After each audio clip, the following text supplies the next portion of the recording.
Om Swastiastu, umat Indus Dharma dimanapun berada. Terlebih khusus umat Hindu Bali yang meyakini adanya tradisi budaya Hindu Bali yang berlandaskan kepada konsep-konsep yang ada dan berkembang di Bali.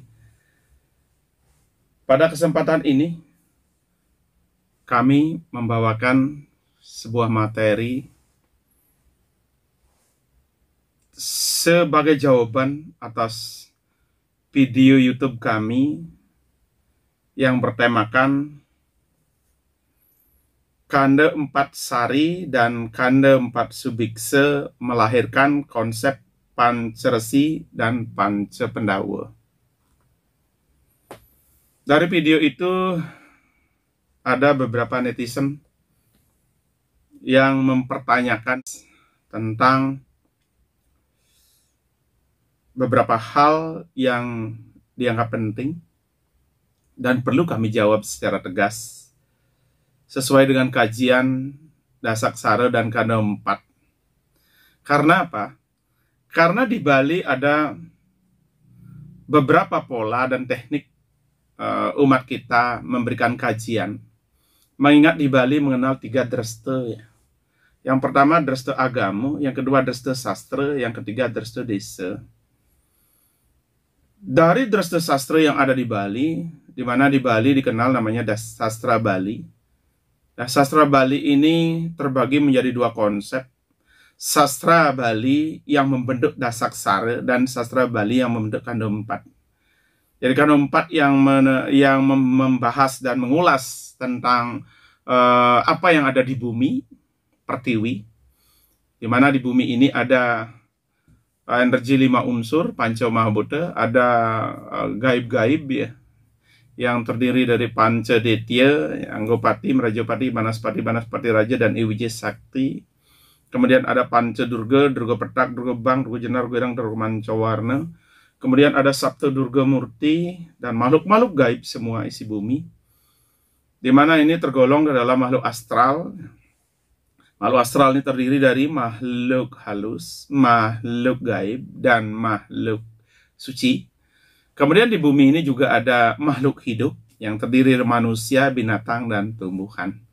Jadi semua yang ada di bumi ini dipaparkan secara logis dan rasional, penuh analisa lewat kajian sastra Kanda 4. Di dalam Kanda 4 ini ada terus konsep yang sangat viral, yang sangat dikenal, yang sangat jamak, dan menjadi pengetahuan bagi kita semua yang sering disebut dengan Nyamopat. Jadi Nyamopat itulah bagian terkecil daripada konsep Kanda 4 yang sesungguhnya. Kemudian sastra Bali ini juga membentuk tentang membentuk sastra Dasaksara, di mana sastra Dasaksara akan mengungkap seisi Tribuana Saptaloka yang meliputi dengan dewa-dewa atau sinar-sinar yang datang dari segala penjuru. Kemudian gelombang-gelombang energi Batkar atau yang menjadi betara. Kemudian meliputi roh-roh ya, para roh ya. Ada 3 kekuatan para roh, yaitu roh halus, roh gaib, dan roh suci. Kemudian ada malaikat-malaikat ya, yang ada di alam ini yang disebut dengan Widadari menurut konsep Hindu Bali kita. Jadi semua isi daripada alam yang meliputi Tribuana Saptaloka atau seisi langit itu diungkap oleh sastra Dasaksara. Kemudian pertemuan antara Kanda 4 dan Dasaksara ini ya, maka akan terjadi sinergitas ya, di mana sastra Kanda 4 itu berselaras dengan jasmani kita, tubuh manusia, sedangkan Dasaksara ini berselaras dengan jiwa manusia, sehingga di dalam tubuh manusia lah mempertemukan kekuatan Kanda 4 dan Dasaksara ini, di mana jiwa manusia yang di dalamnya ada roh ya, ada atma. Di dalam jiwa manusia ada roh dan ada atma. Atma adalah sang pemberi hidup, sedangkan roh adalah sang pengendali hidup. Ya, jadi ada di dalam tubuh manusia. Dan semua ini konseptual roh dan atma ini ditata dan dibentuk, dipelajari dan digali oleh Tattwa Dasaksara. Sedangkan konsep pembentukan jasmani manusia itu dibentuk oleh kanda 4. Jadi di dalam tubuh manusia itu ada kekuatan Dasaksara dan ada kekuatan kanda 4. Pada kekuatan Dasaksara di dalam tubuh manusia adalah ada roh ya, sehingga manusia itu bisa disebut dengan setengah betara. Roh yang telah memiliki kemampuan untuk menciptakan perlindungan terhadap alam, terhadap manusia, itu adalah disebut dengan betara. Dan karena roh ini bisa ada di dalam tubuh manusia dalam bentuk yang numadi, maka roh itu menyatu ke dalam diri, lalu manusia disebut dengan setengah betara. Dan ketika sinar-sinar yang datang dari segala arah membentuk atma, sehingga manusia itu disebut dengan setengah dewa. Atma di dalam tubuh manusia terbentuk dari 10 percikan sinar suci Tuhan, itu membuat manusia itu setengah dewa ya. Kemudian tubuh manusia yang terbentuk dari Panca Mahabhuta, Bayu Gedi Tejo Apah Pertiwi, maka manusia itu disebut dengan setengah buta. Dan karena manusia setengah buta, maka manusia bisa bersinergi dengan kekuatan-kekuatan gaib kegaiban yang ada di bumi, yang terdiri dari Panca Mahabhuta, Bayu Gedi Tejo Apah Pertiwi, Panca Detya, Anggapati Meraja Pati Banaspati, Banaspati Raja Iwija Sakti, Panca Durga Wisesa, Durga Petak, Durga Bang, Durga Jenar, Durga Romancawana, dan Sabto Durga bersama seluruh kekuatan yang ada di bumi bisa berselaras dengan jasmani kita. Sedangkan rohani kita berselaras dengan para roh ya. Para roh dengan 7 tingkatan kesuciannya disebut dengan Saptarsi, dan para roh dengan kesucian yang sederajat, selevel, sejenis, setingkat disebut dengan Pancaresi. Jadi Pancaresi dan Saptarsi adalah kekuatan roh di mana roh manusia bersinergi kepada para roh. Sedangkan atma manusia yang terbentuk dari 10 pancaran sinar suci Tuhan itu berselaras dengan kekuatan para dewa atau sinar-sinar suci lainnya dan para betara. Ada gelombang-gelombang energi yang ada di alam ini. Jadi ini perlu dipertegas sehingga bisa pemahamannya. Bagaimana atma itu terbentuk? 10 sinar suci Tuhan yang dipaparkan lewat Tattwa Dasaksara. Kemudian dari Tattwa Dasaksara ini memaparkan tentang kekuatan Dasa Dewata, 10 sinar suci yang datang dari segala arah, Iswara Brahma Mahadewa Wisnu Siwa Mahasaudara Sangkara Sambudu Batar Guru. Ini adalah kekuatan 10 kekuatan sinar maha suci.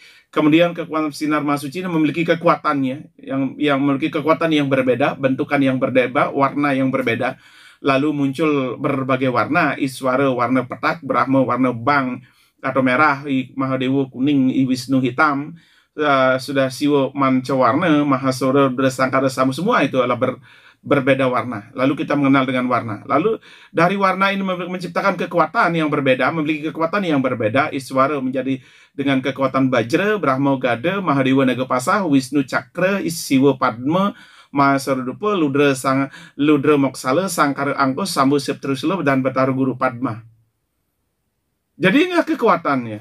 Dari kekuatan ini maka melahirlah kekuatan 10 kekuatan alam yang datang dari segala arah yang disebut dengan Dasa Bayu. Dan kekuatan ini membentuk percikan sinar yang akan membentuk atma. Lalu lahirlah Dasawatma. Dari Dasawatma ini menyatu menjadi Siwatma. Itulah konsep yang harus kita pahami agar tahu kemana kita harus menyelaraskan tubuh ini kepada alam supaya alam bersinergi dengan tubuh. Lalu disebut dengan Manunggaling Buana Agung dan Buana Alit. Nah, karena ada konseptual Manunggaling Buana Agung dan Buana Alit, misalnya jantung kita harus dihubungkan dengan kekuatan sinar Iswara, kemudian agar bisa mengeluarkan kekuatan Bayu, ya, ke Betar Bayu, kemudian memiliki kekuatan yang menghidupkan jantung itu sendiri, yaitu Sang Niratma. Begitu juga Brahma yang bersenjatakan gada, ya, memiliki kekuatan yam atau panas atau yama, ya, kemudian menghidupkan jantung kita, menghidupkan hati kita, lalu disebut dengan Sang Tattwatma. Begitu seterusnya, Iswara menghidupkan jantung disebut dengan Sang Niratma, Brahma menghidupkan hati disebut dengan Sang Tattwatma, Selanjutnya Mahadewa menghidupkan ginjal disebut Sang Suratma, Wisnu menghidupkan empedu disebut dengan Sang Diratma, Siwa menghidupkan pangkal hati itu disebut dengan Sang Siwatma, Mahasara menghidupkan peparu disebut dengan Sang Kuatma, Ludra menghidupkan usus lambung disebut dengan Sang Antiatma, Sangkara menghidupkan limpo disebut dengan Sang Pratma, Sambu menghidupkan segitiga rongga dada atau ineban disebut dengan Sang Sunyatma, dan Betara Guru menghidupkan pangkal jantung kita dan berseluruh menghubungkan dengan organ-organ lain yang jejaringan itu disebut dengan Atma Sami. Lalu Daswatma ini Sang Niratma, Sang Tatuatma, Sang Suratma, Sang Diratma, Sang Siwatma, Sang Kuatma, Sang Antiatma, Sang Pratma, Sang Sunyatma, Sang Atma Sami menyatu disebut dengan Sang Siwatma. Sang Siwatma itulah menyatu masuk ke dalam Atma kita. Lalu Atma yang ada di dalam tubuh kita, Sang Siwatma yang terbentuk dari 10 Daswatma ini bersinergi dengan alam, bersinergi dengan para dewa atau sinar-sinar yang datang dari segala arah. Lalu sinar-sinar inilah yang menerangi jiwa dan raga kita. Bagaimana jiwa kita diterangi agar kita menjadi cerdas. Dan kecerdasan inilah yang dibutuhkan oleh manusia. Lalu di kanda 4 Subiksa menyatakan bahwa kita harus memahami tentang konsep Pancersi, yaitu Dharma Sastra, tentang pengetahuan yang benar. Bagaimana pengetahuan itu dikatakan benar? Pengetahuan yang benar adalah pengetahuan yang terkaji, teruji, terbukti, dan terevaluasi. Lalu disebut dengan Dharma Diatmika. Apakah cukup dengan pengetahuan terkaji, teruji, dan terbukti saja? Belum dikatakan cukup. Karena apa? Karena apa yang kita pelajari tentang alam yang tak nyata, alam yang tak nampak oleh mata, tak mudah dilihat oleh mata walaupun menggunakan mata batin, mata hati, dan mata pikiran. Dan alam yang tak dapat juga didengar oleh telinga, bahkan tak dapat dikomunikasikan dengan alat bicara kita. Dan karena itu kita perlu memahami lagi tentang bahwa walaupun terkaji, teruji, terbukti, dan terevaluasi, kita masih harus mengujinya lagi tentang kekuatan positif dan negatif. Jika sudah terbukti, apakah akan membawa kekuatan positif atau negatif? Ini perlu kita pahami, karena di alam ini menyediakan energi positif dan negatif. Nah, untuk itu, ya, Dharma Diatmika ini yang terkaji, teruji, terbukti, dan terevaluasi ini masih harus dianalisa. Harus dianalisa dengan lugas, logis, dan rasional. Jadi, apakah yang terkaji, teruji, dan terbukti itu memiliki rasionalitas nggak? Ada analisanya nggak? Supaya kita berani memastikan bahwa sebuah ilmu pengetahuan itu memang benar-benar akan membawa dampak positif atau negatif. Supaya kita bisa menempatkannya, kapan kita menggunakan kekuatan negatif dan kapan kita menggunakan kekuatan positif. Nah, di sini ilmu yang melakukan kaji, uji, bukti, dan evaluasi ini dianalisa secara logis dan rasional. Dan ilmu analisa ini disebut dengan Dharma Wiweka. Bila kita sudah mampu melakukan analisa yang logis dan rasional, berarti kita sudah bisa mengawinkan yang namanya Dharma Diatmika dengan Dharma Wiweka. Lalu lahirlah konsep Wiweka Jenana Diatmika. Wiweka Jenana Diatmika berarti apa?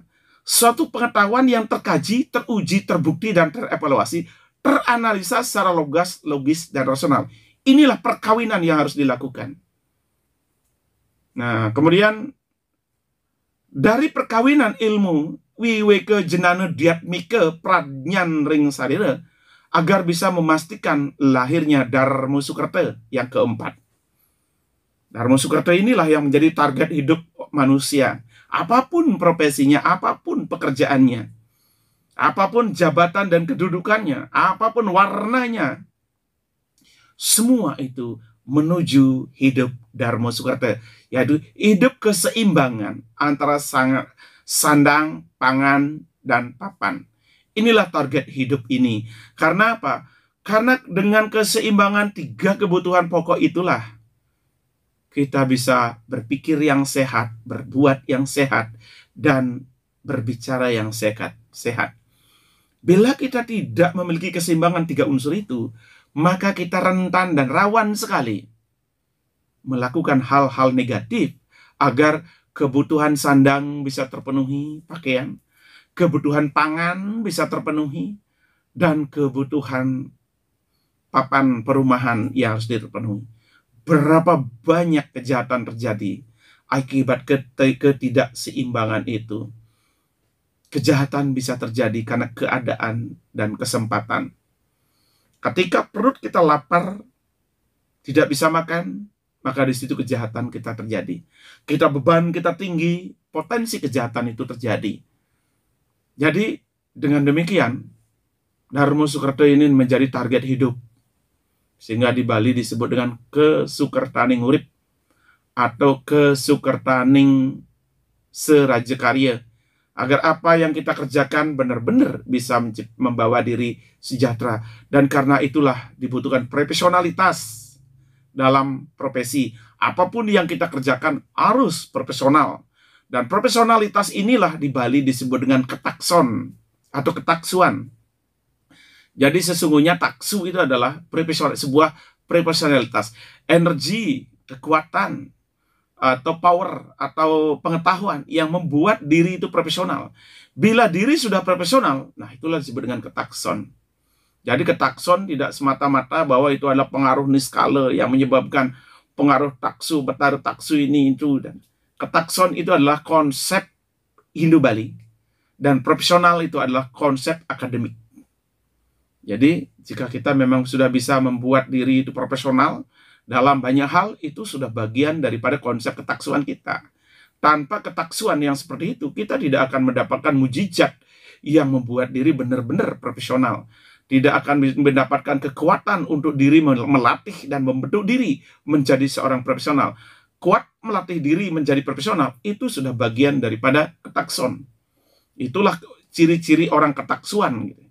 Nah ini Dharma Sukerta yang keempat. Terakhir baru, bila Dharma Sastra sudah melandasi hidup dan kehidupan kita, dan Dharma Diatmika kita memang sudah terkaji, teruji, dan terbukti, Dharma Wiweka kita memang sudah teranalisa dengan logis dan rasional, Dharma Sukerta sudah tercapai, baru kita bisa membentuk diri Dharma Sampurna. Sempurnalah hidup. Kesempurnaan inilah bagikan sorga di alam ini, sorganya dunia. Sorganya dunia ini atau sorgawi ini akan tercapai apabila kebutuhan sandang, pangan, dan papan kita terpenuhi. Untuk bisa memenuhi 3 kebutuhan pokok itu, kita dituntut profesional. Dan jangan sampai terjadi hal-hal yang salah persepsi. Dengan kehidupan yang seimbang itulah pikiran kita menjadi nyaman, tenang, dan damai. Ucapan kita menjadi lebih baik. Dan perbuatan kita menjadi lebih optimal. Jadi, kita perlu memahami hal-hal yang pasti dalam hidup ini. Inilah yang ada di Kanda 4 Subiksa, di mana melahirkan konsep Pancersi yang harus kita pahami, yang harus kita ketahui, yang harus kita kuasai sebagai umat. Agar ketika kita mencapai Dharma Sukerta, sejahtera lahir dan batin, terpenuhi sandang, pangan, dan papan, lalu kita tidak menjadi serakah jadi orang, tidak menjadi sombong dan angkuh menjadi orang. Karena apa? Karena kita telah memiliki landasan pengetahuan yang baik dan benar, yaitu Dharma Sastra. Jadi segala sesuatu kehebatan itu yang ada di dunia ini, baik dunia spiritual maupun dunia akademik, itu selalu diawali dari Dharma Sastra, pengetahuan yang benar. Begitulah di dunia akademik bagaimana menata ilmu pengetahuan dari tingkat TK, taman kanak-kanak, lalu sekolah dasar SD, kemudian SMP, kemudian SMA dan kejuruannya, kemudian S1, S2, dan S3 selanjutnya. Itu benar-benar tertata, terbentuk, terkonseptual secara manajemen yang hebat. Sedangkan dunia spiritual kita hampir kehilangan landasan. Kita hanya mengandalkan apa yang kita baca tanpa sempat. Apakah yang kita baca itu sudah ada landasan Dharma Sastra enggak? Kebenaran-kebenarannya apa? Setelah kita, oh ini benar, setelah kita tahu benar, bagaimana kita melakukan pengujian-pengujiannya, pengkajian-pengkajiannya, pembuktian-pembuktiannya, sudah terbukti enggak? Kemudian setelah itu kita masih harus mendalami tentang analisa logika rasionalnya. Bagaimana kita melakukan analisa, bagaimana kita melakukan mengembangkan secara logika rasional kita. Kemudian yang terakhir, yang keempat, apakah yang sudah kita dapatkan itu sudah membentuk diri menjadi Dharma Sukerta, menjadi peserta Sukerta, atau menjadi sejahtera, atau menjadi seimbang kebutuhan pokok kita. Kebutuhan 3 kebutuhan pokok kita ada, yaitu berupa sandang, pangan, dan papan. Jika ini memang sudah tercapai dengan baik dan benar, barulah kita bisa dijadikan acuan-acuan. Nah, begitulah Kanda 4 Subiksa ini memberikan tatanan konsep pada kita, agar kita tidak sesat. Karena apa? Hanya di dalam ajaran spiritual lah kita mengenal dengan aliran sesat. Jika sudah aliran sesat yang kita ikuti, aliran yang tanpa dasar-dasar kajian yang jelas, maka hidup kita bisa menjadi neraka dalam kehidupan. Nah, demikian wawasan yang harus dikembangkan dalam Panca Resi, pengembangan dari Kanda 4 Subiksa. Kemudian setelah kita menguasai Panca Resi ini, barulah kita membentuk diri menjadi seorang pemimpin. Setelah kita menjadi seorang pemimpin, maka kita meningkatkan lagi wawasan itu. Kita mengenal dengan konsep Panca Pendawa, yaitu Dharma Wangsa. Kita mengenal kelompok-kelompok pengetahuan tentang kebenaran. Ya. Nah, pengetahuan-pengetahuan yang dikatakan benar menurut sastra adalah pengetahuan-pengetahuan hukum. Hukum kebenaran. Baik itu hukum pemerintahan, norma hukum pemerintahan yang diatur oleh KUHAP dan pidana, hukum pidana, maupun hukum-hukum agama yang diatur konsep-konsepnya oleh agama. Kemudian kita masih di Bali mengenal namanya hukum ke tradisi dan budaya, karena kita punya tradisi yang berbeda dengan umat lain yang memiliki hukum-hukum di dalamnya. Kemudian yang terakhirlah hukum HAM, hak asasi manusia. Jadi untuk mempelajari konsep Panca Pendawa sebagai puncak daripada Kanda 4 Subiksa yang melahirkan konsep Dharma Wangsa, Bima, Arjuna, Nakula, dan Sahadewa, itu maka kita perlu kembali lagi memahami tentang konsep-konsep kepemimpinan yang jelas. Ya. Konsep-konsep kepemimpinan yang inilah yang patut kita pahami, yang patut kita gunakan dan manfaatkan agar bisa menjadi seorang pemimpin yang baik dan benar, bertanggung jawab secara lahir dan batin. Jadi dalam konsep Panca Pendawa, puncak daripada Kanda 4 Subiksa ini ada Dharma Wangsa, memahami tentang kelompok pengetahuan yang benar, meliputi hukum. Hukum ini ada 4, ya, yang harus dipahami, yaitu hukum tata negara, hukum pemerintahan, maksudnya, ya, norma hukum pemerintahan. Jadi kalau kita mempelajari agama, kalau kita mempelajari sebuah tradisi, kalau kita mempelajari sebuah keyakinan, ada 4 hukum yang tidak boleh dilanggar, yaitu hukum agama, hukum pemerintahan, di mana hukum pemerintahan kita sudah tahu diatur oleh pemerintah, ya, karena kita bagian dari pemerintahan itu, ya. Kalau pemerintahan kita hancur, maka kita mati. Jadi, karena itu, setiap warga negara, bangsa dan negara, itu wajib patuh terhadap hukum pemerintahan. Karena ini kelompok Dharma Wangsa. Yang kedua, sebagai umat manusia yang memiliki keyakinan terhadap Tuhan, Itu ada agama yang mengaturnya. Ada agama Hindu, agama Islam, agama Buddha, agama Kristen, dan agama lainnya. Banyak sekali di dunia. Di agama itu ada hukum-hukum yang mengatur. Maka disebut norma agama. Spiritual yang dipelajari tidak boleh bertentangan dengan norma agama. Karena apa? Tak ada agama yang jelek di dunia ini. Yang tidak baik itulah oknum-oknum yang menyisip di dalamnya. Mengatasnamakan agama, mengatasnamakan golongan. Nah, inilah yang mengacau. Jadi jangan sampai kita salah memahami bahwa agama itu yang tidak baik. Yang tidak baik ialah oknum-oknum sebagai sebagai pengikut dari agama itu sendiri. Dan di setiap agama, apapun yang ada di dunia, memiliki norma-norma yang harus saling hargai dan saling hormati. Ini hukum Dharma Wangsa, kelompok Dharma Wangsa. Kemudian yang ketiga adalah hukum adat. Semua agama yang ada di dunia lalu mengelompok menjadi satu lokasi atau satu pulau atau satu suku, itu memiliki tradisi-tradisi yang berbeda. Tak ada yang tak ada memiliki tradisi. Semua tata cara sembahyang, tata cara pemujaan, perbedaan bahasa, perbedaan tata pola kita berketuhanan, itulah bagian dari tradisi. Dan setiap daerah memiliki tradisi-tradisi yang berbeda. Maka kita harus meyakini dan patuh kepada tradisi yang ada menurut keyakinan. Inilah norma hukum adat.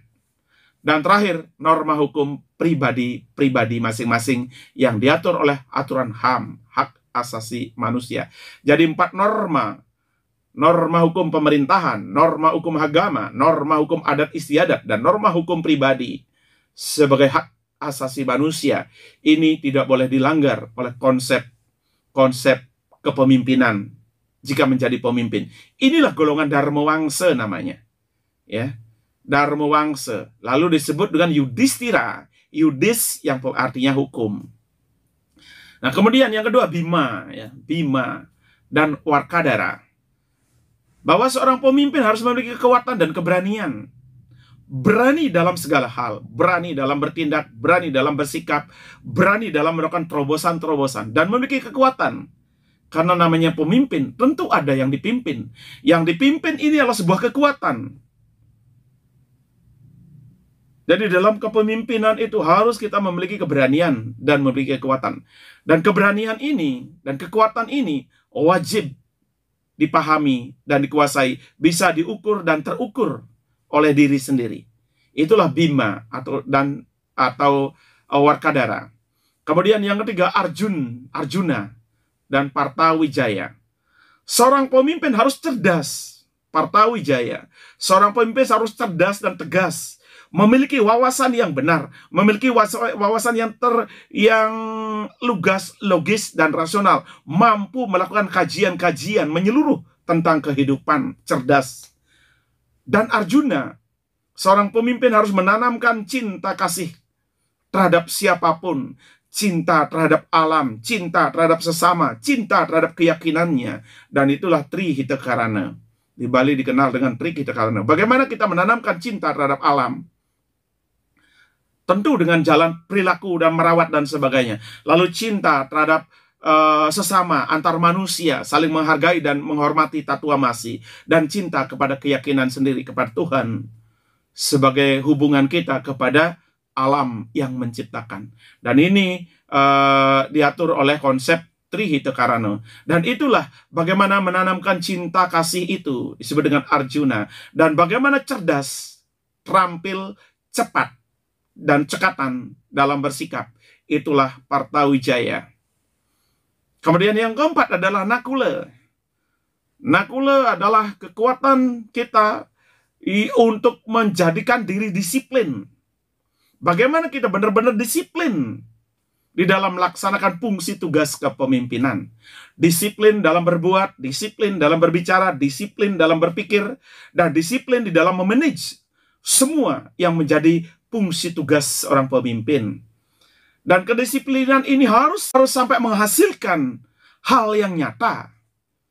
Dan apa yang dihasilkan di dalam kepemimpinan itu? Yaitu hasil dari perbuatan kita apa? Hasil dari ucapan kita apa? Dan hasil dari pikiran itu apa? Maka seorang pemimpin, perbuatannya membawa hasil yang baik, ucapannya membawa hasil yang baik, pikirannya membawa hasil yang baik, lalu disebutkan tripale. Ada 3 pahala yang harus bisa dibuktikan dan diwujudkan seorang pemimpin, yaitu pahala atau hasil daripada perbuatannya, pahala dan hasil dari ucapannya, pahala dan hasil dari pikirannya. Maka bayu sabda perbuatan, ucapan, dan pikirannya menghasilkan pahala-pahala, sehingga disebutkan tripale. Lalu nakule juga disebut dengan tripale. Dan yang terakhir, yaitu sahadewa atau sahadif, yaitu sebuah keyakinan. Seorang pemimpin harus benar-benar punya keyakinan yang kuat. Yakin akan kebenaran hukum yang dikuasai, dharma wangsa, yakin akan kekuatan dan keberanian yang dia miliki, bima warkodara, yakin akan kecerdasan yang dia kuasai, serta cinta kasih yang dia tanamkan. Kemudian yakin akan kedisiplinan yang dia lakukan sampai menghasilkan tripale. Nah, keyakinan ini harus dikuatkan kepada dalam dirinya. Dan keyakinan ini disebut dengan sahadif. Dan keyakinan ini mampu merubah dirinya. Merubah baik ucapannya menjadi pemimpin, merubah perbuatannya, merubah isi pikirannya agar menjadi sempurna. Konsep merubah perbuatan menjadi seorang pemimpin, merubah ucapan, merubah pikiran, lalu disebutkan sudamala. Lalu nakula sahadewa disebut dengan sudamala. Sudamala berarti apa? Melakukan pembersihan dan penyucian serta perubahan akan dirinya. Bahwa dirinya bukanlah orang biasa, tapi dirinya adalah seorang pemimpin. Pemimpin yang punya hukum kebenaran dharma wangsa, pemimpin yang punya kekuatan dan keberanian bima nawarkadara, pemimpin yang punya kecerdasan dan cinta kasih Arjuna Partawijaya, pemimpin yang disiplin dalam bicara, berbuat, dan berpikir. Dan inilah menjadi keyakinan yang disebut dengan sudamala. Inilah perubahan. Yang dulunya dia tidak tahu hukum menjadi tahu hukum, yang dulunya tidak punya keberanian menjadi berani, yang dulunya tidak cerdas menjadi cerdas, yang dulunya pemalas menjadi disiplin, rajin, dan sebagainya. Inilah namanya sudahlah keterbatasan itu menjadi sempurna, lalu disebut dengan panca pendawa. Jadi panca pendawa adalah sebuah konseptual merubah hidup menjadi seorang pemimpin. Bagaimana seorang pemimpin itu benar-benar adalah memiliki landasan yang kuat. Dan inilah puncak daripada Kanda 4 Subiksa. Sehingga Subiksa itu hanya bisa dilakukan oleh pemimpin-pemimpin, yang hanya bisa dikuasai oleh calon-calon pemimpin dan pemimpin itu sendiri. Sehingga dalam spiritual kita dikenal dengan pemimpin itu yang tertinggi adalah Siwa Guru dan Siwa Ratu. Siwa Guru dan Siwa Ratu inilah yang harus menguasai 5 ilmu panca pendawu ini. 5 konseptual ilmu ini harus dikuasai oleh seorang pemimpin. Jika seorang pemimpin tidak memiliki 5 konsep itu, maka dia akan menciptakan kekacauan pada kepemimpinannya. Nah, inilah puncak dari Kanda 4 Subiksa. Sehingga Kanda 4 Subiksa ini hanya dipelajari oleh seorang Siwa Ratu dan Siwa Guru. Ya, menjadi acuan seperti itu. Dan menjadi landasan tahap demi tahap pembelajaran bagi orang-orang yang ingin menjadikan dirinya pemimpin. Entah itu pemimpin nasional, pemimpin akademik, gitu, dunia akademik maupun dunia spiritual. Ini sama, hanya bentuk keilmuannya yang berbeda. Jika pemimpin akademik, maka dharma wangsanya hukum apa? Hukum pidana dan hukum KUHP mungkin yang harus dikuasai, serta hukum-hukum kemasyarakatan, hukum adat yang harus dihormati, dan hukum agama yang harus dijaga. Kemudian dari bima dan warkadara, keberanian apa yang harus dia miliki, dan keberanian, kekuatan apa yang harus dia bentuk. Kemudian kecerdasan ilmu apa yang harus dikuasai ketika menjadi akademik. Nah, ketika menjadi orang spiritual, menjadi pemimpin spiritual, tentu kita harus menguasai hal yang sama. Hukum-hukum yang harus dikuasai, yang diperkuat. Kalau spiritual berarti hukum adat, hukum agama, hukum HAM. Yang harus menjadi kekuatan berarti apa? Sesio, pengikut menjadi kekuatan. Yang harus cerdas cerdas menguasai hukum adat, cerdas menguasai hukum agama, cerdas menguasai ketentuan-ketentuan beragama dan berkeyakinan. Tentu lalu disiplin melaksanakan fungsi tugas diri sebagai seorang spiritual. Inilah harus dipahami dan dikuasai. Sehingga kanda 4 subiksa itu menjadi inti sari daripada kanda 4 sari. Agar bisa menguasai kanda 4 subiksa ini, agar bisa menguasai pancersi dan panca pendawu ini, maka kita harus bersinergi dengan 5 energi yang ada di alam ini. Kita harus bisa bersinergi dengan inti sari energi alam, atau sarining kanda 4, atau kanda 4 sari. Dan bagaimana konsep bersinergi dengan 5 kekuatan itu, maka kanda 4 sarilah yang memaparkannya. Jadi di sini semua harus jelas dan tegas. Di dalam kanda 4 sari ini, kita mengenal 5 konsep yang akan bersinergi kepada tubuh ini, jasmani ini, supaya jasmani memiliki kekuatan, memiliki power, dan siap menjadi magnet alam atau saklar alam itu sendiri. Karena apa? Karena tubuh manusia terbentuk dari panca mahabhuta, Vayu Geni, Tejo, Apah, Pertiwi, atau angin, api, sinar, air, dan bumi. Kelima energi inilah yang membentuk tubuh kita. Dari kulit, daging, otot, tulang, dan seluruh tubuh terbentuk dari energi 5 unsur. Dan karena energi 5 unsur pembentuk tubuh, maka kita harus bisa menyelaraskan tubuh ini yang kecil ini dengan energi 5 unsur yang ada di alam ini. Karena energi di alam ini begitu besar tanpa batas, di luar kemampuan manusia, di luar daya pikir manusia, maka kita perlu menstandari energi 5 unsur ini sebelum masuk ke tubuh kita, sebelum bersinergi ke dalam tubuh kita. Maka untuk menstandarisasi energi 5 unsur ini, kita membutuhkan 5 tempat gardu pengendali dan stabilizer dari energi 5 unsur itu. Maka di dalam kanda 4 sari, kita diwajibkan memahami tentang konsep-konsep inti sari energi atau sarining kanda 4 atau kanda 4 sari yang terdiri dari energi angin untuk Buana Agung dikendalikan oleh Ratu Ngurah Tangkeb Langit. Kita memberikan identifikasi nama dengan Ratu Ngurah Tangkeb Langit. Dan ketika sudah bersinergi dengan tubuh kita, jasmani kita yang kecil ini, maka Ratu Ngurah Tangkeb Langit ini berubah menjadi Ratu Ngurah Sapuh Jagat. Sehingga Ratu Ngurah Tangkeb Langit ini di dalam sistem tata kelolanya berada di kayangan-kayangan, trikayangan, sadkayangan, dangkayangan, dan pura-pura lainnya, di mana pura itu bersinergi dengan Buana Agung untuk keseimbangan alam. Disitulah Ratu Ngurah Tangkeb Langit. Dan ketika unsur angin ini masuk ke rumah, masuk ke Merajan dengan berbagai tingkatan, karena ditugaskan dan difungsikan untuk keseimbangan jasmani kita, memuja Tuhan di Merajan, maka Ratu Ngurah Tangkeb Langit ini berubah nama menjadi Ratu Ngurah Sapuh Jagat. Begitulah perubahannya. Dan dari nama ini kita akan memahami fungsional, manfaat, dan apa saja yang bisa kita lakukan di sana, di ngerurah ini. Ini tentu harus kita pahami.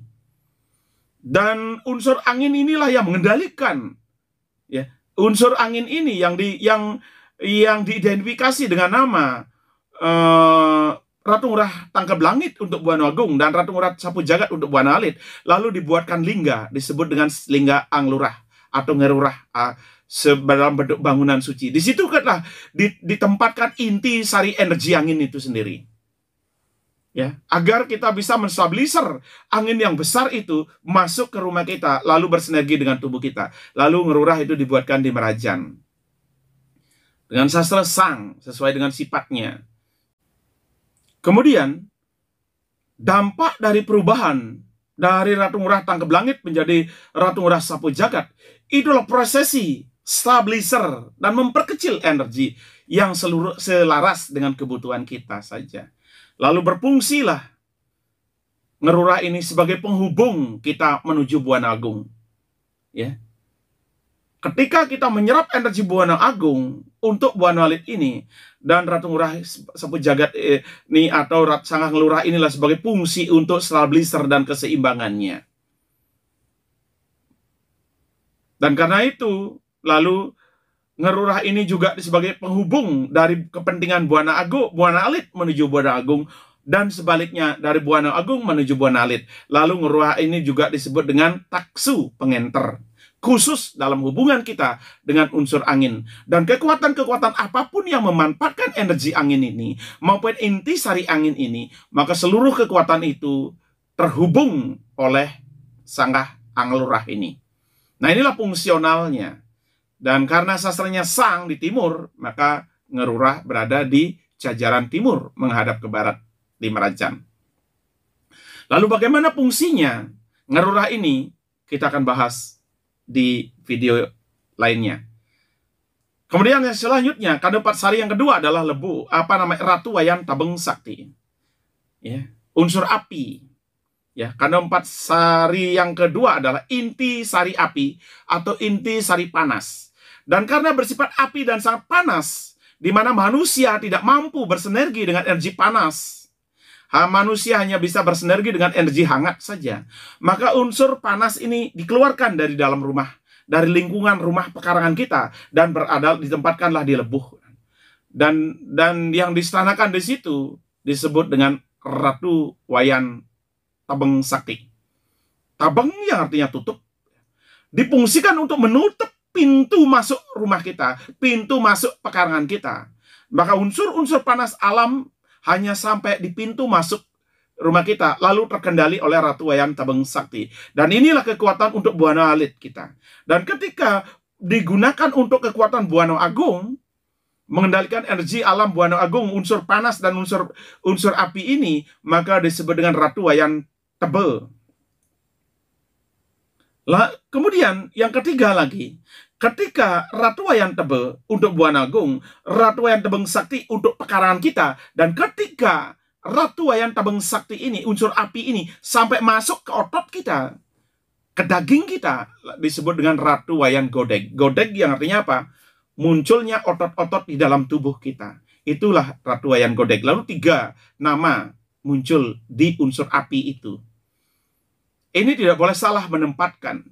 Ada Ratu Wayan Tebe untuk Buana Agung, dan ini berubah nama lagi. Ya. Berubah nama, ya. Tebe, Teben, ya. Hilir, ya. Di sini ada perubahan-perubahan lagi nama-namanya, banyak sekali perubahan namanya. Ya, ini nanti akan kita bahas berikutnya. Ya, ini unsur api dari Kadempat Sari itu, agar kita paham kenapa kita menempatkan unsur api ini di lebuh, di luar rumah kita. Karena manusia tidak kuat dengan unsur panas. Ya, karena manusia tidak kuat dengan unsur api. Karena itu ditempatkanlah di luar rumah.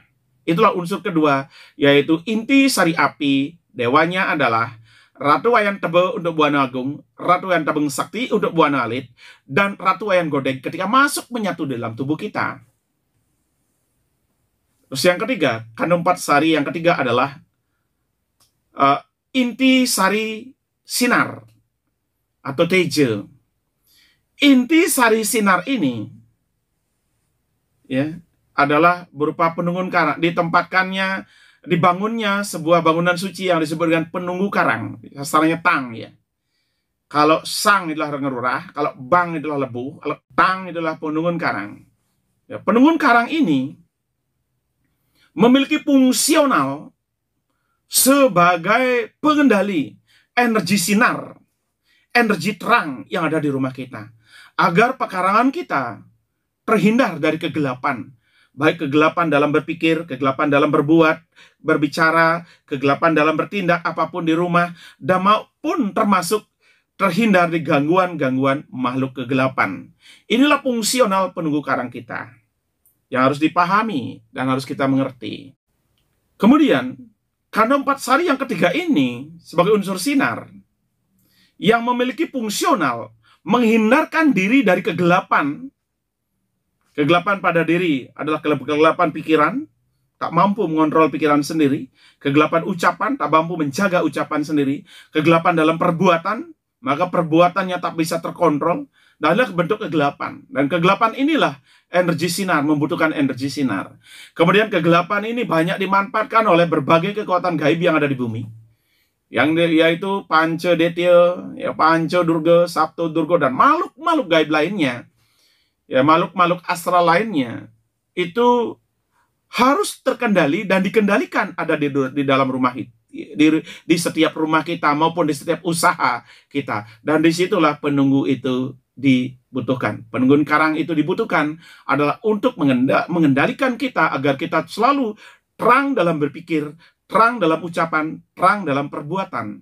Maka perbuatan, ucapan, dan pikiran kita dipengaruhi oleh unsur sinar, yaitu penunggu karang.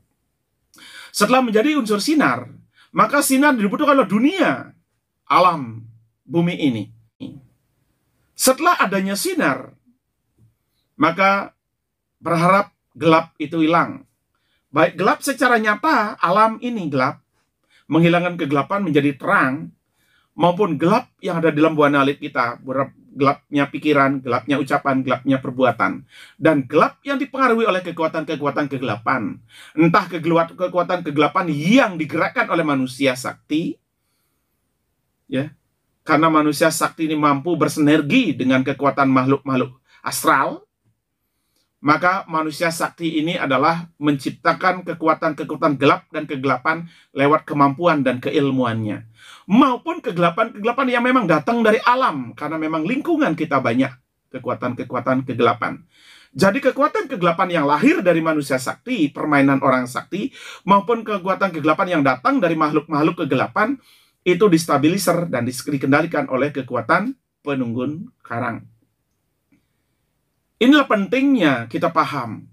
Kemudian yang keempat, inti sari air. Atau sarining kanda dari unsur apah atau air, ya. Atau dan dingin, ya. Nah, untuk mengendalikan hal ini, ya, dan manusia sangat membutuhkan kesejukan. Dan kehidupan manusia sangat membutuhkan kesejukan. Sangat membutuhkan air sebagai unsur banyak hal. Air sebagai pembersih, air sebagai penyucian, suci, lahirnya suci. Air sebagai pembersih, lahirnya banten pembersihan. Air sebagai unsur pelukatan, lahirnya banten pelukatan. Air sebagai unsur penyucian, ya, untuk menyucikan, lahirnya banten suci. Dan air sebagai kebutuhan hidup manusia, amerta, mahamerta, dan lain sebagainya. Itulah fungsi inti sari air ini yang memiliki sifat satu, bersih dan suci. Yang kedua, bersifat sejuk dan dingin. Ya. Maka inilah yang dibutuhkan oleh manusia agar dia bisa mendinginkan pikirannya, mendinginkan ucapannya, mendinginkan perbuatannya yang keras kasar, mendinginkan ucapannya yang angkuh sombong, mendinginkan pikirannya yang serakah. Maka tiga hal ini perlu didinginkan. Untuk mendinginkan hal ini kita memerlukan energi air, ya, dari kanda 4 sari itu. Maka bersanalah di halaman rumah kita sanggar taksu geginan. Agar apapun profesi kita, apapun perbuatan kita, apapun pekerjaan kita, ini benar-benar ketakson atau benar-benar menjadi profesional, di mana profesionalitas itu dilahirkan dengan kekuatan satu, bersih, dua, suci, ya, ketiga, tenang dan nyaman, keempat, sejuk dan segar, serta pikiran yang dingin, ucapan yang sejuk, perbuatan yang baik. Inilah membutuhkan energi air. Inti sari energi air kita butuhkan. Lalu taksu geginan berada di halaman rumah. Fungsi-fungsi dari taksu geginan ini adalah untuk menstabilkan energi air, suhu-suhu panas yang ada di rumah agar menjadi dingin, suhu-suhu kotor agar menjadi bersih, suhu-suhu bersih agar menjadi suci. Itulah fungsional taksugeginan di rumah kita, apapun profesi kita, agar kita bisa mendapatkan kekuatan-kekuatan inti air itu sebagai sumber dari segala sumber hidup. Jadi taksugeginan di situ bukan semata-mata untuk mencari rezeki, tetapi taksugeginan ini juga untuk menyucikan unsur kotor di rumah kita dan merubah unsur bersih ini menjadi unsur suci, merubah kekuatan panas menjadi sejuk dan dingin, merubah jiwa yang panas, ucapan yang panas, hati yang panas, perbuatan yang panas menjadi nyaman, aman, dan tenang. Inilah fungsi daripada taksugeginan yang harus di rumah, yang harus ada di halaman rumah kita. Kemudian taksugeginan ini juga berfungsi untuk mengendalikan energi-energi air bersama makhluk-makhluk gaib yang memanfaatkan energi air itu sendiri. Maka apa? Taksugeginan ini berfungsi untuk mengendalikan gaib-gaib yang ada di telaga, danu, tukat, panggung, curahan, campuan, terus segal, pesawan, segar asat. Seluruh kegaiban itu terkendali oleh taksugeginan. Ya, kembali ke belakang, sedangkan penunggun karang itulah berfungsi untuk mengendalikan kekuatan-kekuatan gaib yang memanfaatkan unsur sinar, baik yang terdiri dari kekuatan yang datang dari gunung, bukit, taru, ageng, tegalinggah. Seluruh kekuatan gaib yang datang dari situ dikendalikan oleh penunggun karang. Dan sedangkan unsur api yang ada di lebuh, di luar rumah, itulah berfungsi untuk mengendalikan kegaiban-kegaiban yang ada di sekitar kita, yang ada di rumah, di luar rumah kita, yang datang dari Setre, Gandomayu, Catus, Pate, Petluan, Tumbak, Magi, Karangker, Tegal, Angker. Jadi seluruh kekuatan-kekuatan itu terkendali di lebuh. Sedangkan lurah yang di Merajan itu lalu untuk mengendalikan kekuatan-kekuatan kegaiban yang datang dari gua, raja, tepi, segara, batu, gigit. Nah, inilah seluruh kekuatan gaib yang ada datang di luar rumah kita. Yang di rumah kita, ketika masuk ke rumah kita, maka terkendalilah oleh 4 bangunan suci itu, yaitu ngerurah, lebuh, penunggun karang, taksugeginan. Inilah kekuatan yang akan menstabilisir kekuatan yang datang dari luar rumah kita. Membatasi sekaligus kekuatan-kekuatan itu agar kita tidak diganggu, tidak dikacaukan oleh kekuatan-kekuatan kegaiban yang ada dari situ. Inilah fungsi daripada 4 bangunan utama itu. Dengan tidak adanya gangguan seperti itu, maka jasmani kita menjadi sehat, perbuatan kita menjadi baik, ucapan kita menjadi baik, pikiran kita menjadi jernih. Ini fungsional daripada ngerurah, lebuh, penunggun karang, dan taksugeginan. Selanjutnya, setelah kita bisa membatasi semua itu, maka kita bisa memutuskan apa fungsinya itu. Nah, disinilah Kanda 4 Sari ini mensimpelkan, menyederhanakan proses-proses. Ketika misalnya kita gak ada gangguan ya, di Setre, Gandomayu, di Jalan Raya, Margi Agung, Catus, Pate, Petluan, Tumbak, Margi, Karangker, Tegalangker. Ketika kita diganggu oleh kegaiban-kegaiban itu, maka kita cukup mohon di lebuh. Mohon kepada Ratu Ayang Tebeng Sakti sebagai penutup pintu, agar tidak mengizinkan kekuatan-kekuatan negatif keluar, masuk ke dalam rumah kita. Lalu apa? Mencabut semua kekuatan-kekuatan negatif yang ada dalam diri kita, agar kembali ke asalnya. Ya. Ketika ada petaka di Setre, ketika ada petaka di jalan raya, maka kita cukup di lebuh, nebusnya. Jadi kita tidak perlu harus jauh-jauh kemana-mana. Namun yang harus dipahami, bagaimana kita harus berdoa ketika terjadi begitu. Ya, sungkara jika terjadi kecelakaan, misalnya masih di dalam jangkauan kita, ya, dalam jangkauan kita untuk datang ke sana melakukan upacara. Ya, misalnya dari negara kecelakaan di Denpasar, kita masih bisa datang ke sana melakukan upacara nebus. Di Tabanan apalagi lebih dekat. Seandainya kecelakaan itu terjadi di Amerika, di Jepang, di Cina, apakah kita harus ke sana nebusnya? Jadi tradisi kita ini gesekan-gesekan yang hampir tidak logika, kurang logika. Nah, disinilah Kanda 4 Sari, inti Kanda 4 Sari ini memberikan solusi agar tidak menjadi hal-hal lucu dalam berspiritual. Nah, ketika terjadi gangguan di gunung, bukit, taruwageng, pohon besar, ya, Tegalinggah, di situ terjadi diganggu, maka di penunggun karanglah kita harus memohonkan agar apa? Penunggun karang itu benar-benar menciptakan penerang, menghilangkan kegelapan dalam tubuh orang itu, menghilangkan kegelapan-kegelapan yang ada dalam rumah orang itu sendiri, lalu menutup seluruh kekuatan pekarangan kita, agar tidak dimasuki oleh kekuatan-kekuatan makhluk gaib. Dan makhluk gaib itu yang mengganggu mungkin di dalam tubuh manusia bisa dikembalikan ke asalnya. Jika datang dari gunung, kembali ke gunung. Jika datang dari pohon, kembalilah ke pohon. Jika datang dari Tegal, kembali ke Tegal. Nah, sama juga Ratu Ayah Dabang Sakti berfungsi untuk mengembalikan kekuatan-kekuatan negatif itu setelah diberikan persembahan. Jika datang dari kuburan, kembali kuburan. Jika datang dari jalan, kembali ke jalan. Jika datang dari pempatan, kembali ke pempatan. Jika datang tempat angker, kembali ke tempat angker. Jadi manusia bisa terbebas dari berbagai godaan dan cobaannya. Kemudian taksu geginan yang ada di halaman, itu fungsinya adalah untuk mengendalikan seluruh kegaiban-kegaiban yang ada di Tlaga, Danu, Tugat, Panggung, Ceran, Campuan, terus segala pesakan, segala asat. Jadi ketika di situ kita ada gangguan, ada diganggu oleh kekuatan-kekuatan gaib yang ada di situ, maka kita bisa melakukannya dari halaman rumah kita dengan memohon kepada taksu geginan, Ratu Nyoman Sakti Pengadangan yang di sana. Maka kita bisa mengundang seluruh kekuatan-kekuatan gaib itu yang datang, agar kekuatan-kekuatan itu yang mengotori tubuh, misalnya kita dikotori oleh kekuatan-kekuatan itu yang ada di makhluk-makhluk, entah itu berbentuk makhluk gaib, entah itu berbentuk sat yang dikotori, misalnya sat yang ada di air mengotori kita, terkena kotoran-kotoran dalam tubuh kita, maka disitulah Ratu Nyoman Sakti Pengadangan sebagai taksu geginan melakukan sude parisude, menyucikan tubuh kita agar menjadi suci. Dengan kesucian ini maka dasa, male, atau kotoran-kotoran yang dalam tubuh kita akan keluar. Dan bersama gaib-gaib yang dalam tubuh kita keluar. Lalu kekuatan taksu ini akan mengembalikan ke unsurnya. Ya, gangguan datang dari sungai kembali ke sungai, datang dari laut kembali ke laut, datang dari campuan kembali ke campuan, datang dari sawah kembali sawah. Nah, ini fungsinya untuk mengembalikan. Nah, ini 4 bangunan utama yang ada.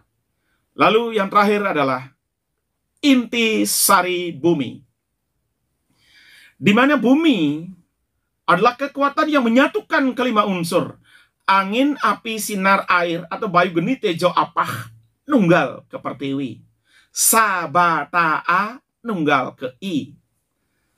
Maka inti sari bumi ini atau kando sarining kando 4 dari kando 4 sari yang kelima ini adalah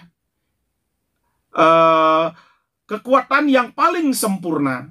Dan kenapa paling sempurna? Karena terdiri dari penyatuan 4 unsur menjadi unsur kelima, unsur bumi. Dan inilah yang diagungkan dan dimuliakan. Nah, karena fungsi dan manfaatnya yang begitu hebat bumi ini, di mana seluruh makhluk hidup, manusia, binatang, dan tumbuhan hidup dari bumi. Seluruh makhluk astral memanfaatkan energi bumi ini menjadi pusat hidupnya, ya, dari makhluk astral itu sendiri. Dan di bumi ini memiliki zat dan energi, memiliki kekuatan-kekuatan yang tak terbatas. Dan begitu sempurnanya energi bumi ini, lalu berdirilah taksu agung. Nah, inilah yang diagungkan. Nah, karena diagungkan, agung karena terbentuk dari berbagai unsur, maka disebut dengan taksu agung. Lalu taksu agung ini adalah hasil dari penyatuan semua unsur. Hasil penyatuan disebut dengan gilik. Gilik atau bulat atau satu kesatuan. Lalu disebut yang bersana di Merajani di taksu agung Sangyang Gili Maya. Maya yang artinya yang tidak jelas, yang tidak nyata, yang astral, ya, kekuatan-kekuatan yang tak kasat mata menjadi satu kesatuan. Lalu disebut dengan Sangyang Gili Maya. Untuk yang berhubungan dengan Buana Alit. Dan ketika berhubungan dengan Buana Agung yang terdiri dari berbagai kekuatan yang ada di bumi ini, disebut dengan Ratu Ketut Petung. Ya, di pura-pura, ya, taksu-taksu di pura-pura yang berhubungan dengan Buana Agung itu bernama Ratu Ketut Petung. Tapi ketika masuk ke rumah kita, karena difungsikan untuk jasmani Buana Alit kita, disebut dengan Sangyang Gili Maya. Sangyang Gili Maya yang artinya apa? Menyatukan semua unsur menjadi satu kesatuan, ya, untuk semata-mata kesempurnaan hidup manusia. Jadi ketika ada goncangan-goncangan alam dari manapun, ya, goncangan angin, api, sinar, air, dan bumi, atau goncangan angin, api, sinar, bayu geni tejo apah pertiwi, serta seluruh kekuatan-kekuatan yang ada di bumi, kekacauannya, maka di taksu agunglah secara sederhana bisa kita lakukan. Bagaimana kita berdoa untuk angin, api, sinar, air, dan bumi ini agar benar-benar menjadi lebih baik dan lebih stabil. Disitulah tempatnya kita berdoa dan memohon. Karena apa? Di Taksu Agunglah yang paling sempurna dan paling mulia. Dengan yang bersana di situ adalah Sang Yang Kilimaya, yang artinya kilik artinya tunggal atau menyatu atau bulat, dan maya artinya astral, yang tak kasat mata, yang tak terlihat oleh mata, tak terdengar oleh telinga, dan tak bisa diajak komunikasi. Nah, inilah disebut dengan maya. Jadi kekuatan-kekuatan itu kita satukan, kita gilikkan, kita tunggalkan menjadi satu kesatuan. Inilah konsep Bali. Dan begitu pentingnya, satu adalah ngerurah, dua adalah lebuh, tiga adalah penunggun karang, empat adalah taksu giginan, dan lima adalah taksu agung. Maka kelima ini adalah sesungguhnya sebagai gardu dari tubuh kita, gardu dari jasmani kita. Disitulah kita menstabilisir energi alam itu supaya selaras dengan tubuh agar jasmani kita menjadi seimbang. Apalagi kita menjadi seorang spiritual, belajar spiritual. Jika kelima unsur ini tidak seimbang, maka akan terjadi kekacauan tubuh jasmani kita. Ketika angin tidak seimbang, angin sastranya sang, maka jantung yang akan bermasalah, dan serta kulit. Kemudian keluarnya angin adalah dari mulut, mulut dan hidung yang akan bermasalah.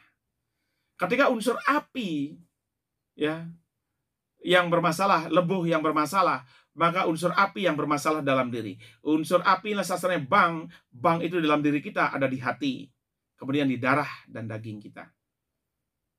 Maka unsur bang ini akan menyerang dan akan menciptakan ketidakseimbangan pada diri, ketidakseimbangan pada hati dan darah daging kita.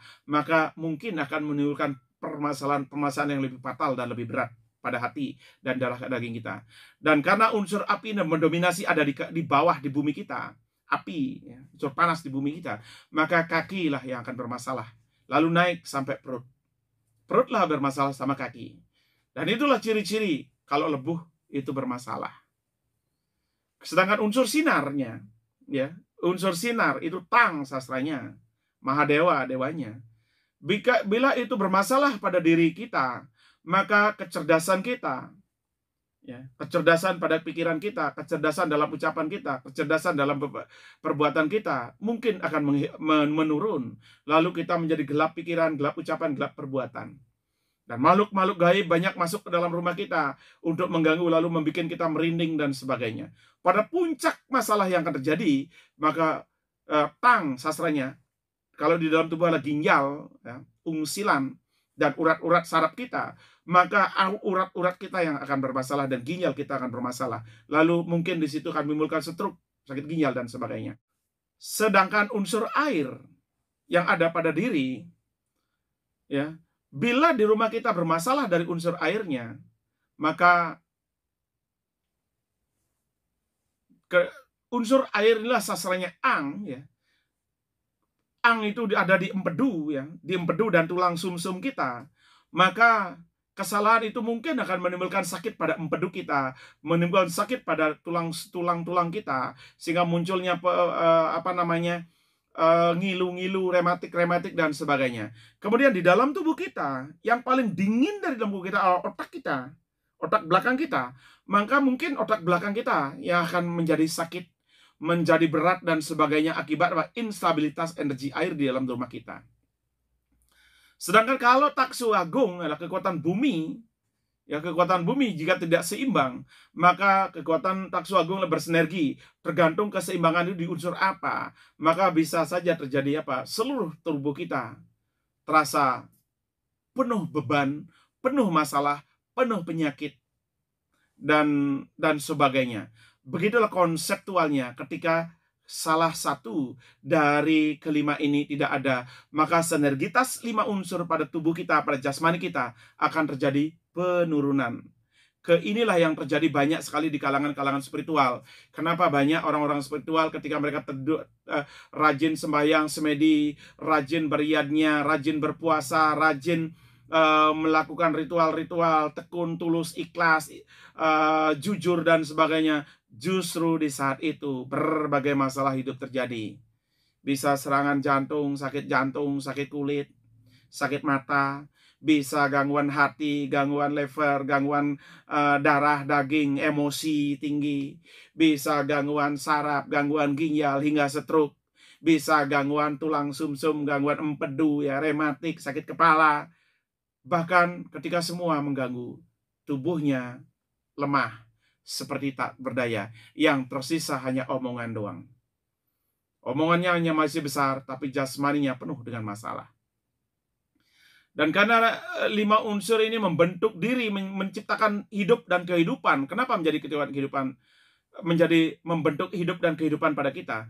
Karena manusia tergantung dari angin, manusia tergantung dari api panas, manusia tergantung dari sinar, manusia tergantung dari air, manusia tergantung dari bumi. Ketika ini terjadi instabilitas, maka unsur amarta, unsur kehidupan pada diri pun akan menurun.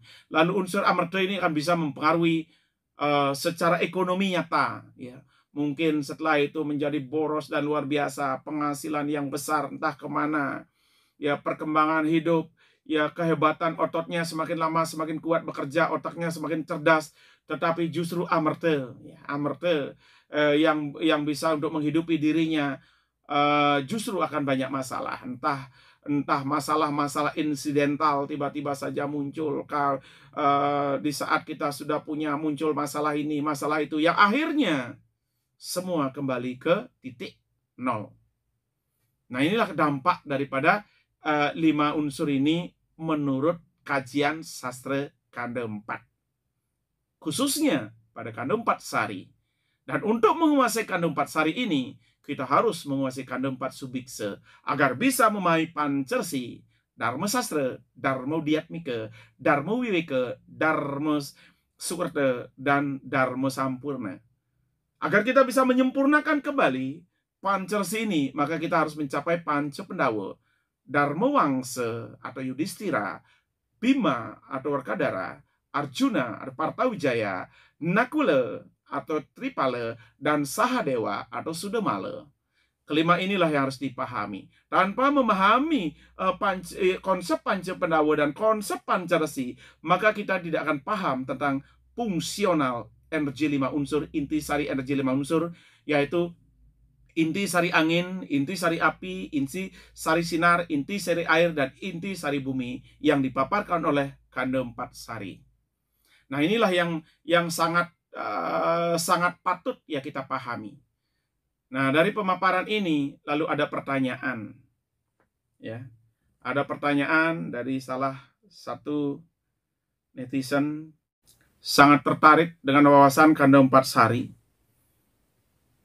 Ya, dan pertanyaannya adalah dari Bapak Gede Nyoman Sebawe, pun begitu juga dari Bapak Wayan Desi, serta Bapak Indra Kiriarte. Pertanyaan dari Bapak Nyoman Sebawe adalah sebagai berikut.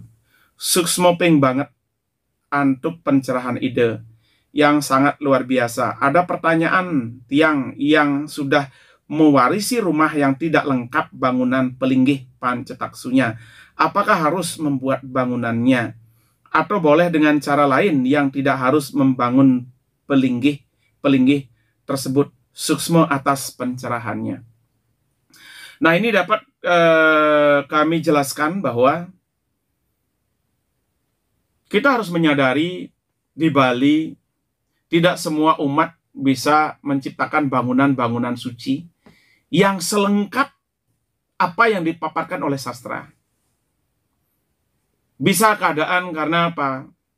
Hanya punya lahan 1 are, bahkan kurang, atau 2 are, atau 3 are, 4 are, tapi bangunan sudah terlalu banyak, terlanjur besar, memenuhi semua ruang. Sehingga apa? Konsep berketuhanannya justru terabaikan. Nah, di sini ya, ketika energi 5 unsur ini, inti sari energi 5 unsur ini tidak bisa dibuat dan dibentuk di rumah kita, maka sebagaimana konseptual Panca Resi dan Panca Pendawa, ya, di Panca Resi Dharma yang disebut dengan Dharma Sampurna, bagaimana kita menyempurnakan kelimanya menjadi satu kesatuan. Sudah di Pancu Pendawu adalah Sahadewa, Sadip, keyakinan, keyakinan dan Sudamala. Bagaimana kita melakukan suda? Melebur semua menjadi satu kesatuan. Kemudian di kantong Patsari juga unsur kelima, yaitu Gilimaya. Bagaimana kita melebur menjadi satu kesatuan. Dan disinilah simpel dan praktisnya Hindu Bali, khususnya jika paham tentang kantong Patsari. Nah, ketika tidak ada, apa yang harus dilakukan? Yang harus dilakukan adalah memahami dan mengerti dengan pengetahuan yang benar, agar bisa melakukan prosesi menyeimbangkan energi angin, api, sinar, air, dan bumi, atau menyeimbangkan Bayu Geni, Tejo, Apah, Pertiwi menjadi satu kesatuan. Ketika bersifat energi, semua bisa disatukan. Ketika bersifat sat, baru tidak bisa disatukan. Contoh, sat api dan sat air ini tidak bisa disatukan. Air dan api tidak bisa disatukan. Tetapi energi, panas dan dingin, ini bisa disatukan. Dan karena itu, kita memuja energi. Di energi inilah bisa disatukan. Ketika tidak ada air, tidak ada unsur air, intisari air yang bisa dibangun karena taksu geginannya harus di halaman rumah, sementara tidak ada. Kemudian di merajannya, karena juga tidak bisa membuat ngerurah akibat bangunan merajannya adalah sangat sempit. Kemudian lebuh juga begitu, karena sangat sempit kita tidak bisa mengikuti aturan-aturan pintu masuk. Maka ada dua hal yang perlu kita pahami. Seluruh kekuatan ngerurah menyatu dia di Kemulan. Sedangkan Kemulan menyatu dia di Padmasana. Ya. Taksu Agung sebagai kekuatan intisari menyatu ke dalam Siwa. Siwa menyatu ke Padma. Maka Padmasana di Merajan pun sudah bisa menggabung semua konsep yang ada. Jadi di bangunan, di tempat-tempat yang tidak memenuhi syarat untuk membuat semuanya, maka Padmasana saja sudah cukup. Sedangkan lebuh, unsur api tidak mendapat tempat, unsur air taksu geginan juga tidak mendapat tempat, menyatunya ke Penunggun Karang. Jadi di satu tempat yang sangat tidak memadai untuk membangun bangunan suci sesuai standarnya, maka di rumah itu cukup dibuat Padmasana untuk pemujaan Tuhan beserta kekuatan-kekuatannya, dan Penunggun Karang untuk menyatukan taksu geginan dan lebuh agung. Dua bangunan ini menjadi utama dalam konsep berketuhanan kita. Di sini digunakan untuk Penunggun Karang berfungsi untuk keseimbangan bumi, dan Padmasana berfungsi untuk keseimbangan langit. Ketika ruang masih ada dan kita mampu membangun, ya, membangun Kemulan taksu kita bisa, maka sementara ngerurah bisa menyatu ke Kemulan, ya, sehingga jadi hanya ada Kemulan taksu, ngerurahnya menjadi tidak ada, ya. Taksu geginan, nah karena tidak ada tempat, maka taksu geginan bisa masuk ke taksu usaha. Jika tidak punya usaha, maka bisa dibuatkan ke pelangkiran yang berfungsi khusus untuk ketaksuan terhadap profesi. Karena apapun profesi, walaupun menjadi buruh sekalipun, jadilah buruh yang profesional. Ya. Untuk menjadi buruh yang profesional, ya, walaupun buruh, ya, maka itu dibutuhkan taksu, ya. Maka taksu geginan itu bisa di pelangkiran. Dibuatkan salah satu pelangkiran untuk memujaan kepada Ratu Nyaman Sakti Pengadangan, agar bisa menyatukan Panca Amerta, Amerta Sanjiwani Kamendalu Kundalini Mahamerta jadi satu, Amerta membentuk Amerta Pawitra, agar wit apa yang terpikirkan olehmu terjadi karenanya. Nah, di sini bisa menjadi satu kesatuan, agar energi angin, api, sinar, air, dan bumi itu bisa disablerser menjadi sejuk dan menyejukkan rumah. Nah, ini adalah solusi dari ketika taksu geginan tidak ada. Maka minimal di rumah itu ada Penunggun Karang dan Padma sudah cukup, bisa.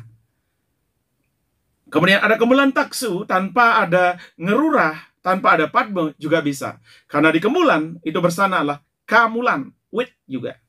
Kemulan, mula, asal, muasal. Apa itu asal muasal kita? Yang harus kita pahami asal muasal kita adalah satu, adalah konsep Tritunggal. Konsep Tritunggal adalah Tuhan yang merupakan satu kesatuan, tetapi memiliki tiga kekuatan, yaitu satu sebagai Sang Yang Eka, Tuhan sebagai Sang Yang Eka. Yang kedua, Tuhan sebagai Sang Yang Tunggal. Dan ketiga, Tuhan sebagai Sang Yang Widiwasa. Nah, kekuatan Sang Yang Tunggal, Sang Yang Eka, dan Sang Yang Widiwasa ini disebut dengan Tritunggal. 3 kekuatan yang menyatu. Kemudian di bawah Tritunggal ini adalah Tri Guru. Guru, Adi Guru, Pramesti Guru. Guru, Adi Guru, Pramesti Guru ini adalah sebagai sukat sikut, sepat siku, sebagai landasan-landasan kita di dalam berbicara, berbuat, dan berpikir. Inilah disebut dengan guru. Kemudian di bawah Tri Guru ini adalah Tri Purusa. Siwa, Sada Siwa, Prama Siwa, Susma Nunggal. Dan Siwa, Sada Siwa, Prama Siwa, Susma Nunggal inilah sebagai kekuatan yang membuat kita punya prinsip dan punya pendirian. Bagaimana pendirian atas perbuatan kita, bagaimana pendirian atas ucapan kita, bagaimana pendirian atas pikiran kita. Inilah disebut dengan Tri Purusa. Kemudian di bawah Tri Purusa ini adalah Trimurti, yang terdiri dari Tri Dewata dan Tri Sakti. Tri Dewata adalah kekuatan-kekuatan para dewa yang maha suci dan betari-betari yang seisi Tribhuwana Saptaloka menyatu menjadi 3, Brahma, Wisnu, Iswara. Sedangkan kekuatan-kekuatan yang ada datang dari bumi, inti sari kekuatan bumi yang menyatu menjadi Tri Sakti. Lalu Tri Sakti menyatu dengan Tri Dewata, lahirlah Trimurti. Nah, Trimurti inilah yang bersinergi dengan Bayu Sabda Hidup kita sebagai kendali inti daripada Bayu Sabda Hidup kita. Dan ini semua ada di Kemulan. Maka di Kemulan bersana, pertama adalah kekuatan Bayu Sabda Hidup kita, yaitu Trimurti.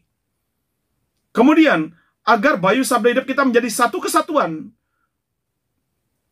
supaya memiliki pendirian yang kuat, maka Trimurti ini menyatu menjadi Siwa, Sada Siwa, Prama Siwa.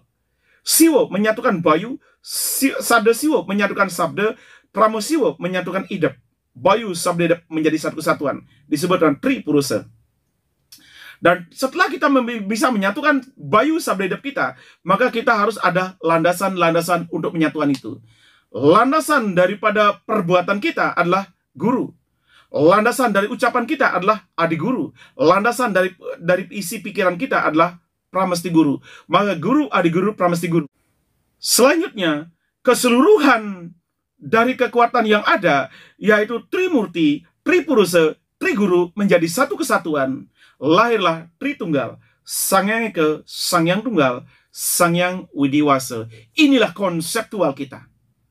Ketika hanya ada Kemulan, maka Kemulanlah asal muasal dari seluruhnya, wit dari segalanya.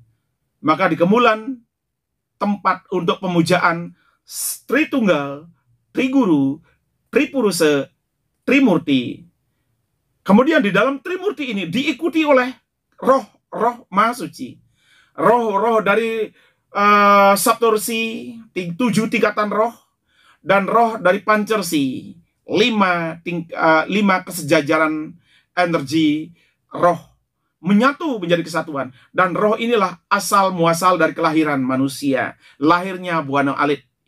Inilah disebut dengan kawitan, ya, kawitan. Maka di Kemulan akhirnya bersana ada Tritunggal, Triguru, Trisiwa, Trimurti, dan Batar Kawitan.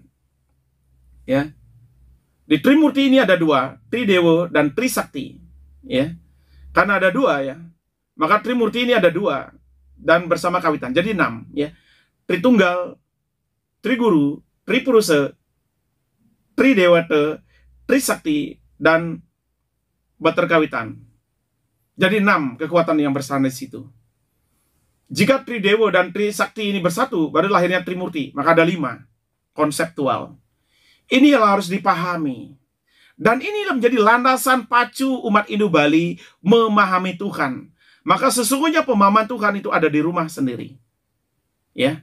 Dan ketika membuat Kemulan ini tidak ada, maka seluruh kekuatan itu menyatu di Padma sana.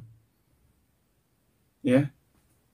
Sedangkan Taksu Agungnya, ya, ketika tidak ada tempat Taksu Agung ini menyatu ke Penungun Karang, ya, karena penunggu adalah uripnya 7 ya, 7 yang memiliki filosofi, 7 ke atas disebut Tri Buana Saptaloka, 7 ke bawah disebut Natar Buana Saptaptala. Dan di Natar Buana Saptaptala ini ada Panca Mahbuta Baiguni Tejo Apah Pertiwi. Salah satu unsur yang paling sempurna adalah unsur Pertiwi. Ini akan menjadi Taksu Agung. Maka seluruh kekuatan 5 unsur ini bisa menyatu ke unsur 7, yaitu penunggu. Jadi di penunggu karang yang ada di Meraja, yang ada di mendampingi Padmasana ini adalah tempat untuk melakukan 5 pemujaan, yaitu Ratu Nyoman Sakti Pengadangan, Ratu Rasa Pejagat, Ratu Ayam Tabang Sakti menyatu ke Sang Hyang Gilimaya. Lalu Sang Hyang Gilimaya nunggal ke Ratu Made Alang Kajeng. Disitulah proses pemujaan kepada Kanda 4 Sari ini ada di penunggu.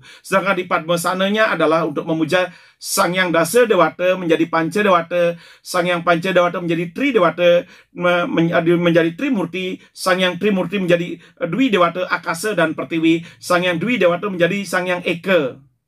Ya. Sang Hyang Eka ini menyatukan seluruh kekuatan dan menjadi Sang Hyang Tunggal, ya. Lalu lahirlah Trimurti menjadi Dwi Dewata menjadi Eka Dewata ini ada Siwa Sada Siwa Prama Siwa Susma Nunggal, ada Guru Adi Guru Pramesti Guru, dan ada Sang Eka Sang Tunggal Sang Dewasa. 3 kekuatan disatukan menjadi satu kesatuan di Padmasana. Sehingga di Padmasana itu bila kita hanya punya Padmasana, di Padmasana itulah bersana Sang Hyang Tritunggal, Tri Guru, Tri Siwa, Trimurti, sudah itu Sang Hyang Panca Dewata, Sang Hyang Dasa Dewata. Inilah sendi yang akhirnya kalau kita dibuatkan tingkatan sastra itu seperti piramida, ya. Di bawah Dasa Dewata, di atasnya Panca Dewata, di atasnya Trimurti, di atasnya adalah Dwi Dewata, sudah itu ada Siwa Sada Siwa Prama Siwa Susum Nunggal, ada Guru Adi Guru Pramesti Guru, ada Saeke Sang Tunggal Sang Dewasa. Ini Padmasana. Sedangkan di penunggu yang ada yang mendampingi Padmasana itu ketika tidak ada lebuh, tidak ada sugeginan, tidak ada ngerurah, tidak ada yang lainnya, maka di penunggu karang itu kita tempat melakukan pemujaan Ratu Ngerasa Pejagat, Ratu Ayam Tabang Sakti, Ratu Malengkajang, Ratu Nyoman Saribahan, dan Sang Hyang Gilimaya menjadi satu kesatuan. Inilah konsep bumi. Maka penunggu dan Padmasana yang ada di suatu bangunan yang tak bisa menentukan, tidak bisa membangun semuanya, maka ada 2 bangunan yang minimal harus ada, yaitu penunggu dan Padmasana. Lalu yang harus kita pahami adalah bagaimana kita harus melakukan pemujaan dan bagaimana kita membentuk doa-doa agar semua bisa diseimbangkan. Ini yang jadi dasar. Ini yang menjadi permasalahan. Ketika kita tidak paham tentang hal ini, maka kebingungan kita akan terjadi. Kebingungan terjadi karena kita tidak paham tentang landasan pemujaan terhadap Tuhan yang menguasai bumi dan terhadap Tuhan yang menguasai langit. Nah, dari sini jelas kita harus memahami bagaimana ketika kita harus berdoa secara sendiri-sendiri, mandiri, di ngerurah. Apa yang harus kita lakukan di situ? Bagaimana kita berdoa? Apa bantennya? Apa saja yang dimohon di situ? Dan fungsi tugas apa yang harus kita mohonkan di situ? Pun begitu juga di lebuh. Apa yang bisa kita minta di situ, doakan di situ? Persembahannya seperti apa yang bisa dilakukan di situ? Untuk apa saja di lebuh itu? Dan begitu juga penunggun karang. Kita apa saja yang bisa kita lakukan di situ? Apa yang kita mohonkan? Bagaimana persembahan-persembahan kita dibuat? Lalu di Taksu Geginan dan Taksu Agung, jika secara mandiri itu ada. Nah, ketika tidak ada, ngerurah kita tidak ada, berarti bagaimana kita memuja ngerurah di Kemulan? Itu harus tahu. Ketika lebuh kita tidak ada, bagaimana kita melakukan pemujaan terhadap lebuh itu sendiri? Ketika Taksu Agung tidak ada, karena hanya Padmasana, bagaimana kita melakukan pemujaan? Jadi apa? Banyak hal yang harus kita pelajari. Disinilah belajarnya harus jelas dan tertata, bahwasanya perubahan itu terjadi adalah lewat doa-doa yang tepat. Ketika tidak ada ngerurah, bagaimana kita berdoa? Ketika tidak ada Taksu Agung, bagaimana kita berdoa? Ketika tidak ada Kemulan, bagaimana kita berdoa? Ketika ada Kemulan tapi tidak ada Padmasana, bagaimana kita berdoa? Ketika tidak ada Rong Dua, bagaimana kita berdoa? Ketika tidak ada Taksu Geginan, bagaimana kita berdoa? Ketika Taksu Geginan berubah menjadi Surya, bagaimana kita berdoa? inti sarinya adalah doa. Dan karena itulah doa di Bali dikenal dengan doa sahe sehe atau sesontengan. Karena apa? Wede Parikrama tidak ada melahirkan doa-doa sesuai fungsi dan kebutuhan kita.